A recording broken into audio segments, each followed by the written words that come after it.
Welcome to our first WMLT show of the fall semester. I'm Kelsey Spurlock. And I'm Josh Curbway. Healthcare reform continues to be an uphill battle in the Mountain State as well as Capitol Hill. Rachel Lucas reports. We'll give the best field that we can, and that's why we've got reform. For months now, President Obama has been campaigning the hot-button issue of a $2.5 trillion healthcare reform. He has rallied across the U.S. in hopes of swaying public opinion and informing Americans about a government-run public insurance option. Originally, the president had pushed for a decision to be made by the end of summer, but the date soon came and passed and is now projected by the first week in October. While Congress debates health care reform on a national level, residents here in Mercer County have their own opinions. I personally believe that a public option is the best means to the end.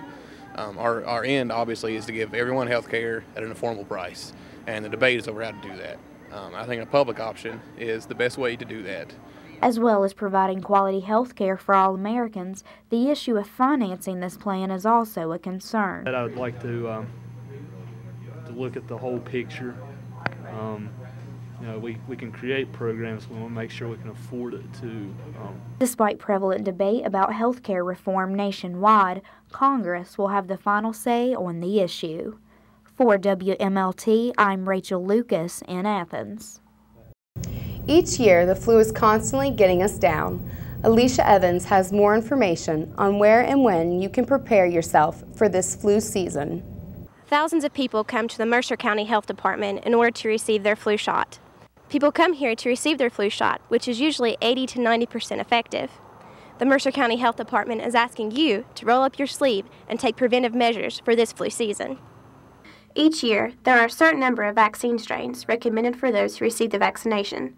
The flu shot is an inactivated vaccine containing a dead virus that is given with a needle.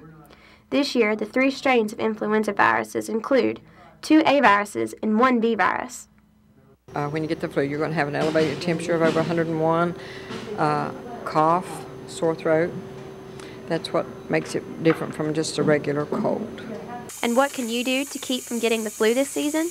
Wash your hands good, stay out of big crowds, and stay home if you're sick. Have your co-workers stay home. If your children are sick, keep them home from school, and that makes the public a safer place. Melanie was so persuasive that she talked me into getting my flu shot, and it really wasn't bad.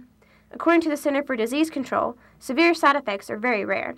The most common side effect of the vaccine is soreness at the spot where the shot was given, which lasts less than 2 days. But for others, the side effects aren't even noticeable.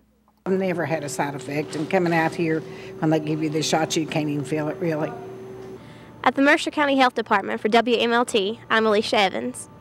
The well-known actor, dancer, singer, and skater Patrick Swayze has lost his 20-month-long battle against cancer. He was diagnosed with pancreatic cancer and passed away this Monday. Pancreatic cancer is difficult to fight. Once it is spread from the pancreas, it is nearly impossible to cure. He will always be remembered for his roles in the movie Dirty Dancing and Ghost. Although he was only 57 years old, his talent will not be forgotten. Out of all the fraternities, sororities, and other social groups on campus, there is one returning this semester that is bringing with it a little controversy. Maria Mahova has more.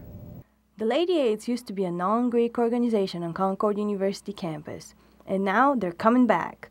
But who are the Lady Aids? I don't know anything about the Lady Aids. They're very new to me. Nothing. I don't know anything about the Lady Aids.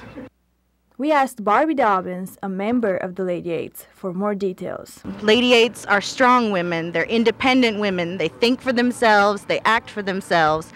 And even though we're a tightly knit group, we value individual integrity higher than anything else.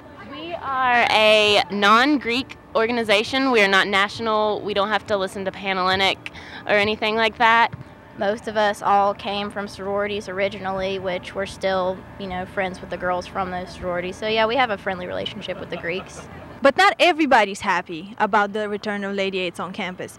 The ladies of ASA, a nationally recognized sorority, are sharing some thoughts on the new organization on campus. I don't know if I really like the idea of them calling themselves a sisterhood, as they're not really a sorority and they don't really represent the things I think a sorority should. Greek or not, the Lady Aids are planning on a great comeback. For WMLT News, I'm Maria Mehova, Athens, West Virginia. Reflexes Magazine, a student-ran magazine at Concord, has a new executive editor for the academic year. Sophomore Kevin Kwan hopes to bring renewed attention to the artwork of CU students. Any student at Concord, regardless of major, can submit poetry, paintings, short stories, and photographs for publication. For more information, send an email to reflexesmag@gmail.com. Stay tuned for some news that will change the athletic landscape at Concord for years to come. And music from the mountains.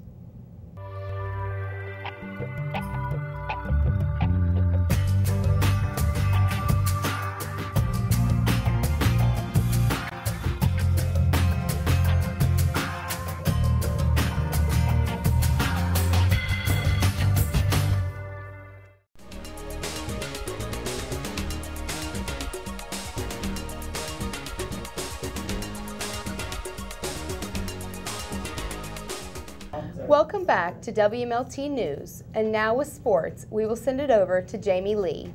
After Concord's first win this season against Southern Virginia, it left us wondering if we were actually going to have a good team or if it was just a low-grade team on a low-grade field. But Concord continued to win, proving that it had nothing to do with the place they played, but the talent they hold this year. Not only is our football team doing better, but our men's soccer team seems to be improving this year as well. Right now, our men are 2 for 2. On Monday, the Concord men's soccer team played Mountain State University. After a fight broke out against an opposing team, Mountain State's soccer team was told to sit out for 2 games. They are said to return with this game against West Virginia Tech on September 23rd. This caused Mountain State to pull students to play, including members of their basketball team. Concord beat Mountain State in soccer 6-0.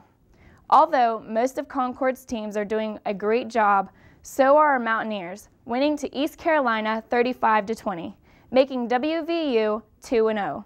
Whether you are a WVU fan or a Marshall fan, it seems that WVU is doing better this season. Marshall is 1 for 1, losing to Virginia Tech 52-10. We encourage you to support both teams this season.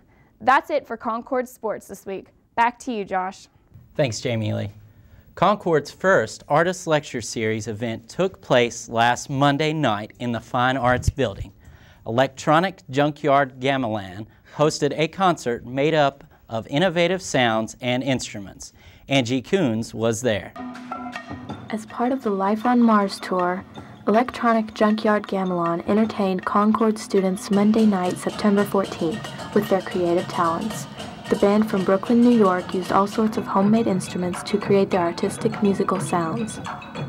Inspired by Balinese gamelan music, Terry Dame, Mary Feaster, Lee Free, and Julian Hintz make up the wild band that also recently played at Culture Fest. The band has been playing for over 10 years and now has 3 CDs. Along with their creative instruments, they make many of the sounds on their own, which they call kachak.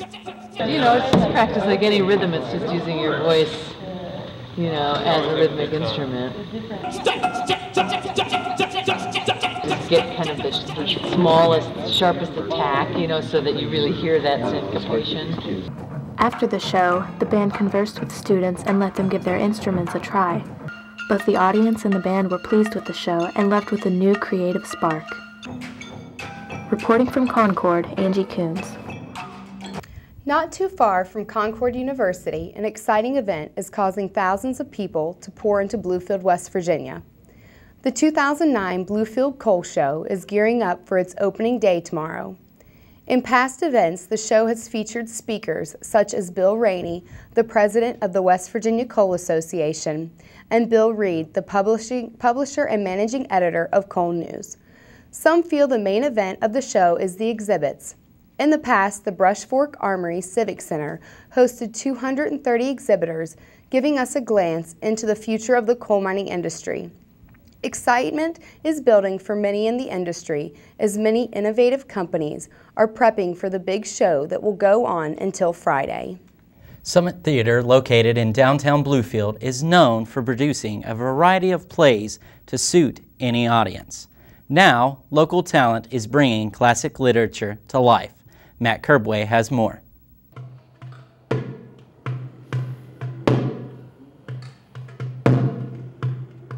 Moby Dick is now in production and will take the stage early November. Artistic director Ed Trotta and many others are on the hunt after the great white whale as a part of Summit Stage 2's Voyage series. Moby Dick is our American sort of entry for this whole Voyage series. Here's a big book, but it runs in a at a nice clip. And I think if at least they see a dramatization, it's a better way, and maybe they'll develop enough interest to actually get through the book. This play is another in a series of plays taking classic novels and turning them into onstage adaptation. We did Animal Farm last year. That's a short novel turned into a big play. We hope to move on to Don Quixote, Cervantes, Dante's Inferno, perhaps. While many people feel they understand the meaning of Moby Dick, the actors say there's a deeper meaning. It's really a story of man versus himself. It's really about the white whale, about Ahab's obsession with it. He's been out on sea all these years, and the only thing he's been able to think of most of his life now is getting revenge on the whale who took his leg off, and it kind of takes precedence over every other opportunity in his life. For WMLT News, I'm Matt Kerbway. This weekend at the Appalachian South Folk Life Center in Pipestem, West Virginia, there was the 6th Annual West Virginia Culture Fest. It was a family-friendly event with music, arts, crafts, and food. Gabriella Scabetta has more.